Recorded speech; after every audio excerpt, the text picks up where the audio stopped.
Okay, guys, so welcome to a Reason to Die gun review. We'll be reviewing today the double barrel shotgun. So this is a really good gun. It can one shot. Oh, whoa, I'm getting rushed.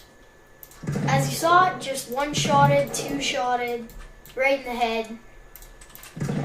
So, really solid gun. Far, it does about a two-shot. Or it can take up to 4 shots, probably, just to kill a zombie from far away.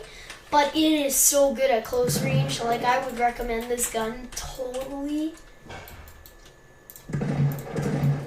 So, it's really good.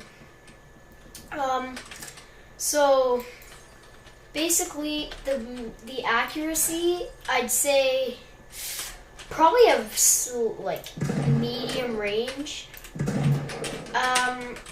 Damage, really, it's pretty high for a decently cheap gun. So I totally recommend this gun. If you guys want to see more of these, please leave a comment down below saying I want to see more.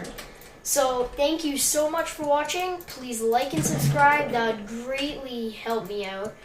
And any support is appreciated. Thank you and bye.